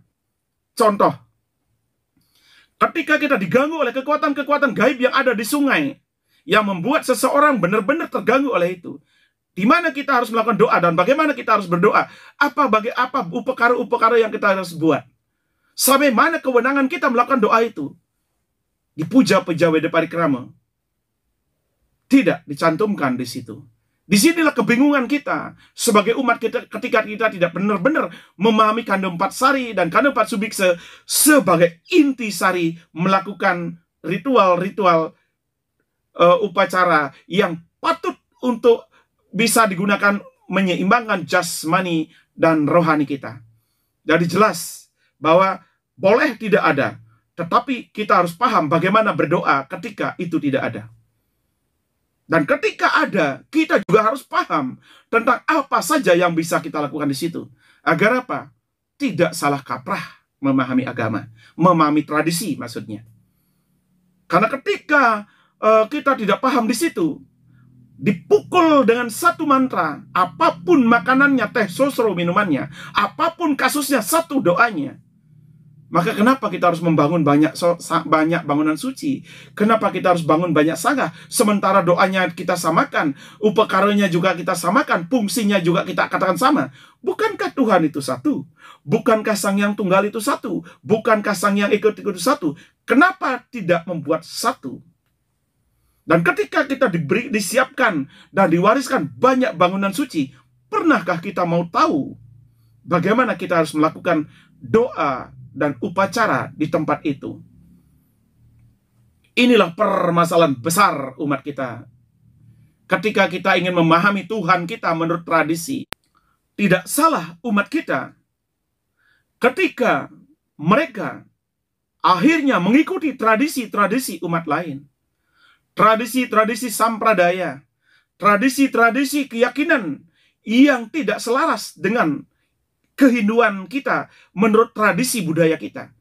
Karena mereka hampa akan pemahaman tempat suci yang ada di rumahnya. Punya kemulan taksu saja kita bingung. Apalagi lebih banyak dari itu. Apa yang ada di kemulan? Berbagai prediksi penafsiran diberikan. Entah penafsiran itu memiliki kebenaran, ada landasan kaji, uji, bukti, dan evaluasinya. Ada analisa logika rasionalnya. Dan sudah benar-benar membawa ke arah kesukertaning urip. Atau hanya tafsiran-tafsiran belaka sesuai dengan penafsiran dirinya sendiri. Jadi ini yang membuat kita benar-benar bingung. Akhirnya sering tiang bilang, kita berada di surga karena banyak dewa dan betara di rumah kita. Kita upacari setiap pagi, siang, dan sore. Kita berdoa setiap pagi, siang, dan sore. Kita ritual setiap hari, setiap 3 hari, setiap 5 hari, setiap 15 hari, setiap 6 bulan sekali, setiap tahun sekali. Tetapi justru kita petaka bersamanya. Ada apa sesungguhnya? Sementara ada saudara-saudara kita yang tinggal di atas got, di tebing-tebing, di bawah pohon besar, di bawah di tempat-tempat yang angker, mereka tetap aman-aman dan nyaman saja. Lalu kenapa kita seperti ini? Ini adalah dampak daripada apa? Hampanya wawasan kita tentang berketuhanan yang ada di rumah kita. Hampanya kita tentang merajan, tafsiran-tafsiran yang tanpa logika didapatkan oleh umat. Tafsiran yang tak ada kaji, uji bukti dan evaluasinya. Tafsiran yang tak ada analisa logika yang rasionalnya. Dan dipaksakan umat untuk menerima, dipaksakan umat untuk meyakini. Sementara setelah diyakini dan diterima, segala ritual sudah dilakukan, perbuatan baik sudah dilakukan, tulus, ikhlas, dan yakin sudah, rajin sembahyang, rajin beriadnya sudah, tetapi hasilnya tidak sesuai dengan harapan pada diri. Inilah celakanya kita ketika apa? Mengabaikan inti sari konseptual berketuhanan kita yang dipaparkan oleh kande 4 sari, sehingga kande 4 sari disebut dengan inti sari energi, Sarining Kanda, yaitu sari saripati dari alam ini yang terdiri dari inti sari panca mahabhuta, inti sari angin, inti sari api, inti sari sinar, inti sari air, dan inti sari bumi. Di mana inti sari ini, energi inti sari ini dimanfaatkan oleh seluruh kekuatan yang ada di bumi. Panca Deti, Anggapati, Merajapati, Banaspati, Banaspati, Raja Iwija Sakti. Panca Durga, Durga Petak, Durga Bang, Durga Nyar, Durga Durga Mancawana. Sabto Durga, Ayu Masarana, Nila Sarai, Sang Yang Semarabaya, Sang Yang Semarabawa, Dewi Durga, Batari Durga, Nini Bagawati, dan Durga Berawi. Bersama seluruh kekuatan-kekuatan makhluk, baik makhluk hidup maupun makhluk astral. Ini memanfaatkan intisari ini. Kemudian intisari ini juga cikal bakal daripada energi Pancabayu dan Dasabayu, yaitu energi-energi langit yang dikawinkan, dimodifikasi, disatu-satukan kekuatan inti bumi, inti sari bumi ini dan inti sari langit. Lahirlah manusia, sehingga manusia terbentuk dari inti sari bumi dan inti sari langit, menyebabkan manusia menjadi makhluk ciptaan Tuhan paling sempurna dan paling tinggi. Namun akibat keterbatasan kita, ketidakmampuan kita, justru kita melemahkan diri dan merendahkan diri kita, dan lalu apa? Menjadi penyembah-penyembah berhala, menjadi penyembah-penyembah buta kala. Akibat apa? Butanya pikiran kita memahami itu semua. Inilah kandung 4 sari yang harus betul-betul kita pahami. Dan itu jawaban dari Tiang sendiri menurut kajian Dasa Aksara dan kandung 4 untuk Bapak Gede Nyoman Sebawa, ya, yang menyatakan apakah boleh tidak membangun bangunan suci itu. Lalu apa solusinya? Apakah Plinggih itu harus dibuat atau tidak? Ya, dibuat sangat bagus, ya. Sangat bagus ada agar benar-benar terbentuk siklus energi yang positif di rumah.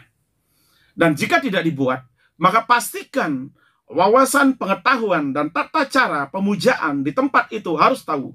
Jika tidak, maka akan muncul masalah. Jika saat ini tidak terjadi, tunggu. Hidup inilah sebuah lingkaran, bagaikan roda. Hidup adalah roda kehidupan. Di saat kita di atas, memang seolah-olah semua jadi gampang. Tapi nanti, di saat kita ada di bawah, di situ kesadaran kita, penyesalan kita terlambat untuk melakukan perubahan. Kemudian dari Indra Giriarta, ya, sungguh tatua yang luar biasa, walaupun masih perlu waktu untuk meresapi karena masih sangat awamnya tatua yang menjelaskan tentang hal seperti ini. Semoga ke depan akan ada pembelajaran yang seperti ini. Om Rahayu. Semoga ke depan sedikit demi sedikit kita akan ungkap dan kita akan bahas agar menjadi lebih jelas.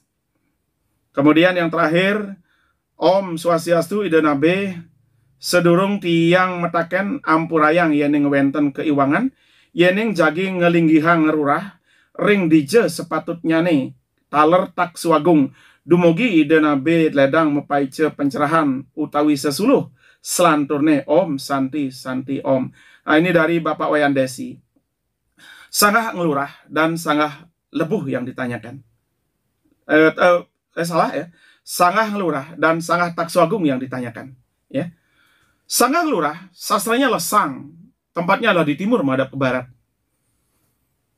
Dan ngerurah adalah unsur bumi dari energi intisari angin. Maka intisari angin adalah dalam konsep kedewaan dan konsep ketuhanan kita, intisari bumi inilah dasar sang, ya. Sang ini adalah sebagai dasar. Kemudian sang ini akan menyatu menjadi sang bang tang ang ing, ya, menjadi ing, ya, sangnya. Lalu sang bang tang ang ing nang mang sing wang yang jadi yang juga. Maka sang inilah dasar, ya, dasar saranya. Di dasar sara sang juga dasar, di pancak sara sang juga dasar. Sang bang tang ing menjadi ang ong mang, lahirlah kemulan. Maka dia apa? Dari sang ini berada di selatan ang ong mang, di selatan kemulan, ya. Lalu ang ong mang menjadi ang ah, lahirnya rong dua. Maka ang ah ini karena ada di bumi, ada di selatan kemulan. Lalu ngerurah paling selatan, lalu rong dua, baru kemulan. Setelah itu ang ah menjadi ong, lahirnya padme. Maka lahirlah di di Ersania atau timur laut. Disitulah konsep. Maka Ngerura adalah paling selatan di jajaran Merajan rumah. Di utara Ngerura adalah Kemulan dan Taksu. Ya, Taksu adalah paling barat di jajaran bangunan yang menghadap ke selatan. Ya. Jika banyak bangunannya, Taksu adalah paling barat dan Ngerura adalah paling selatan. Karena Taksu dan Ngerura adalah dasar inti sari bumi untuk kita menuju langit. Ya.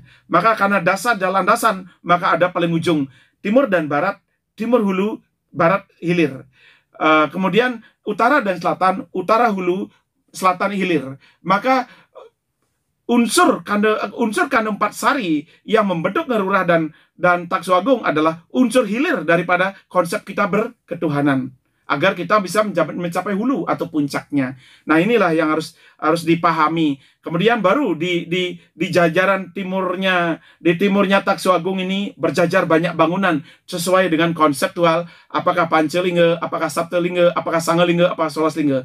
Pun begitu juga di Ngerura ini, di jajaran ke utaranya ada banyak bangunan sesuai dengan konsep-konsep bangunan sesuai tingkatannya. Itulah yang harus dipahami oleh kita semua, khususnya di sini atas pertanyaan Bapak Wayan Desi. Nah, itu jawaban dari kami. Dan selanjutnya pada video-video berikutnya kami ingin mengulas tentang konseptual Pancetaksui-Derbuana. Apa sih Pancetaksui-Derbuana itu? Apa sih Sang Yang Panca Mahabuddha itu? Apa sih inti sari daripada energi bumi ini sehingga melahirkan Pancetaksu Panca Mahabuddha menurut konseptual kande 4 sari. Supaya kita bisa memahami fungsi-fungsi dari masing-masing bangunan itu, yaitu fungsi dari Ngerura, bagaimana kita berdoa, apa upakaranya seperti apa, kapankah kita memohon sesuatu di situ. Kemudian di Lebuh, ya, bagaimana kita berdoa di situ, apa yang bisa kita minta di situ, bantennya seperti apa, kajian sastranya apa, landasan-landasannya apa, pun begitu di Penunggun Karang, ya, sudah itu di Taksu Geginan dan Taksu Agung, yang semua itu akan membentuk diri menuju su kertaning urip dan kesampurnaning urip. Dan jika ini tidak dipahami, maka kita akan menjadi hampa dalam berketuhanan. Punya bangunan suci yang begitu banyak, tapi tidak sebanyak itu yang kita pahami di dalam pikiran kita. Dan kadang-kadang doa kita tak pernah nyambung dengan kekuatan yang ada, sehingga saat kita memohon keselamatan, justru cobaan, godaan, penyakit, masalah datang. Saat kita mohon kesejahteraan, malah tertutup jalan hidup kita. Saat kita mohon kedamaian dan kebahagiaan bersama keluarga, konflik besar terjadi pada diri. Ini tentu harus kita carikan solusi ke depan, sedikit demi sedikit, satu demi satu, lewat wawasan-wawasan yang terkaji, teruji dan terbukti, serta teranalisa secara logis dan rasional, untuk memangkas konsep-konsep nak mula kita dilindungi sedemikian rupa, seolah-olah kita tidak boleh tahu. Jika kita tidak boleh tahu, lalu untuk siapa pengetahuan itu? Tentu kita harus menggunakan logika untuk memahami dan mengerti semua itu. Sekian, saya tutup dengan Pramo Santi. Om Santi, Santi, Santi, Om. Sampai jumpa pada pengetahuan berikutnya. Jika bermanfaat, silakan like, share, dan komen. Serta bagikan agar lebih banyak lagi umat kita tahu. Dan jika ada yang salah, mohon kritik dan sarannya yang baik dan benar, untuk membangun kita menjadi sempurna. Karena seperti apapun kesempurnaan manusia, tak ada yang sempurna di dunia ini. Selama kita menjadi manusia, tak akan pernah bisa sempurna. Karena itu, mari kita bangun dan mari kita sempurnakan bersama. Jika ada kurang, tambahkanlah. Jika ada berlebihan, ingatkanlah. Jika ada salah, benahilah. Jika sudah baik, mari kita manfaatkan bersama, kita gunakan bersama. Karena tujuan kita sama. Yang kaya, yang miskin, yang bodoh, yang pintar, yang besar, yang kecil. Tujuan kita adalah lahirnya Rahayu, Rahajeng, dan Jagadite, yang sering tiang sebut dengan R2C. Mari kita jadikan acuan untuk bersama. Untuk itu, kita konsep hidup kita dengan Pancaresi dan Panca Pendawa agar bisa menciptakan kesempurnaan pada kita. Om Rahayu.